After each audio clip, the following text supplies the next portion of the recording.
Hello, everyone. My name is Rhonda, and I'm back this morning. Today is Monday, and it's Memorial Day here in the United States. And so first, before I go much further in this video, I want to pay my respects to all of those who we are remembering today, who have given their life in service to our country.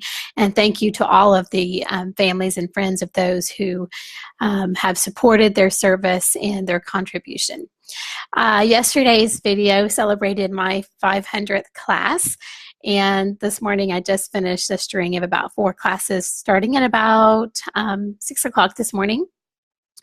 And yesterday's video I received quite a few questions about people wanting to know more about what teaching English to children in China is really about. The most common question I get is, do you speak any Chinese? And the answer is no, I do not speak Chinese, not even one word. Well, that's not true. I do know a few little phrases that the families and kids have taught me, but not enough to say that I speak Chinese. Hi, Gary. Looks like Gary just joined us. So another thing that is asked is, if you don't speak Chinese, how do you actually teach?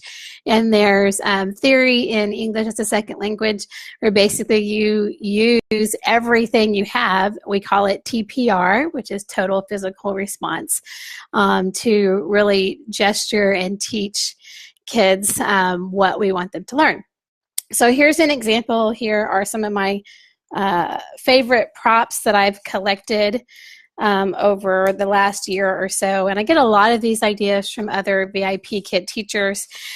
And sometimes I'm just walking around at Hobby Lobby or Mardel's and I see things, oh, I could use to teach that. So 2 of my newest things, these cost me $1 each. Big spender, dog or cat and a dog. We start with little phrases like, I am a cat, I am a dog. It really gets the kids to laugh and have fun. And then we expand from there and we talk about, this is a cat, this is a dog. And then using those same props, we might talk about what color is the cat. The cat is gray. What color is the dog? The dog is brown. And so we scaffold those sentences and techniques so that they're getting very simple sentences and then grow into expanded things. Most of the kids I teach are anywhere from 4 to 9 years old. Sometimes I get older kids like 10 or 11. They're great. They're really not as fun as the young ones. And I really like the babies. They're too much fun. One of the things the kids love that we just stumbled on is when you can make them laugh. And I have a few kids that are just amazed or very interested in American ice cream cones, and I don't know why that is. I'm sure they have ice cream in China, but they love my ice cream cone, and so at the end of the class, we might share an ice cream. I have them hold their hands out and wait for their ice cream to move to China, and so it goes, well, that didn't work out the way it was supposed to. Hold on. And then one thing about teaching online is that you're live. So if you mess up or make a fool out of yourself, you just have to be very comfortable with it because there are no redos. You're just live, kind of like this. The other thing the kids really, really like is if you can show up in class with a little bit of fun. There you go. I've thought about wearing these in public. I would probably get a few funny faces, but they are cute. This one has been worn a lot because this bow used to light up and blink, and I could trigger it every time they had a correct answer or correct response. They love it. So the key to being a great VIPKID teacher is, one, you cannot be shy. If you are shy, you have to learn to fake it really, really good, and just be outgoing and loving and have the most fun while you're doing it. I think that's probably why I do enjoy this so much. My regular day job is busy and packed and stressful and exciting and challenging, and I love it. But this is a great way for me just to get back to the joy and the love of teaching and meeting kids and families. Today I I think to date, probably 300, maybe 320 different kids and families in China. And that is certainly something that I would never have an opportunity to do otherwise. So one more thing before I go. We talk a lot about where kids live and where we live. Actually, maybe two more things before we go. The kids in China really seem to want to know where the USA is. So I found this colorful map, and we talk a lot about here's China, here's the USA. They live here, I live here. And we talk a lot about China and America and the differences. And they really like it when I can show them that I live here in the middle of the United States. And to try to hear them pronounce Oklahoma is quite funny. They like to try it over and over. And we talk about things like I live in the middle of the United States.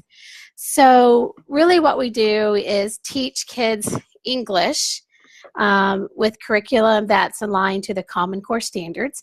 So they are learning English, but they're learning content as well. So for example, today I had a little, I think she was 5 years old, and we were working on 3 and 4, and she happens to love daisies. So we were teaching 1, 2, 3, 3 flowers, 3 daisies, and then 4, 1, 2, 3, 4. So not only is she learning the English words for counting 1, 2, 3, 4, she's learning the English words for flowers or daisies.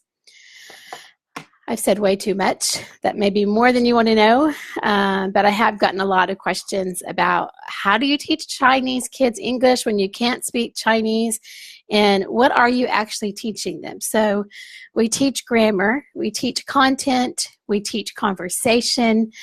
How do you ask a child how old they are when you don't speak Chinese? It's easy. Pictures. How old are you? You're 5 years old. I usually pick up pretty quick. How do you ask a child to write something down, or if they have paper and pencil? Again, pretty easy. Mardell's saved my life. Do you have paper and pencil? They usually pick it up pretty quick. Paper, pencil. So using lots, this is one of my favorites. So cheap, but it's one of my favorites. Lots of props and fun stuff for them to learn from. They love spinner games. I guess Chinese children, maybe they don't have spinner games, but they do love these. So I have a spinner game. Let's see where it lands. Sometimes it doesn't land where I want it to, so I cheat and put it where I want it to. I want it on the fox. And let's see what the fox says. The fox says, tap your head 4 times. Can you do it? I have 3 of you, Mike and Susan and Gary. Can you do it? Tap your head 4 times. 1, 2, 3, 4.